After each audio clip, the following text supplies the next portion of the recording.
That's my Today, the question. Select Committee will go through the history of the Big Line and how it fueled the violence at the Capitol. Meanwhile, a group of senators have narrowed down what could be the most substantial gun legislation on preventing gun violence in decades. We're going to go through what is and what is not in the deal, but there is a deal.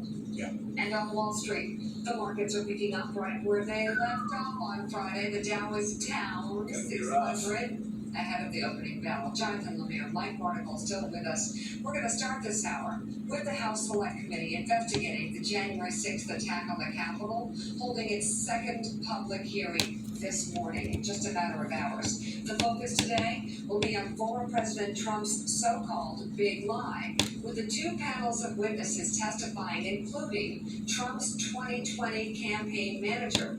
NBC News Chief White House correspondent Kristen Welker has more.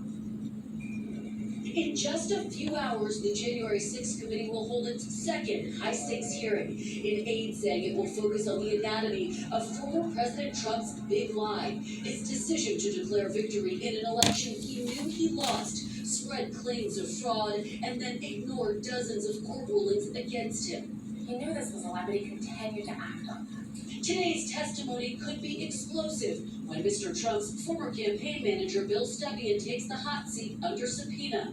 According to the New York Times, Stepien was in a meeting just after the election had been called in favor of President Biden, in which he told Mr. Trump of the exceedingly low odds of success with his challenges. Ultimately, Stepien played a pivotal role in the Stop the Steal messaging. They cheated and they rigged our presidential election, but we will still win it. Another notable witness, a former Fox News political editor, Chris Stirewalt, who came under fire from the former president and his allies for being a part of the Fox team that called Arizona first for Mr. Biden. I'm not in a position to tell you what I'm going to testify about. Members of the Select Committee say they have enough evidence for the Justice Department to pursue a potential criminal indictment of Mr. Trump.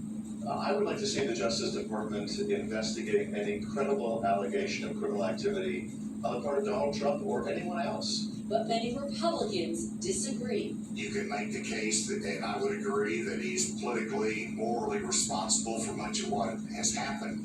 But in terms of criminal liability, I think the committee has a long way to go before they can establish that. The committee is aiming to keep the momentum going after its dramatic opening hearing last week, which included videotaped testimony from Mr. Trump's own daughter Ivanka, who said she accepted former Attorney General Bill Barr's statement the election had not been stolen. I respect Attorney General Barr, so I accepted what he said was saying.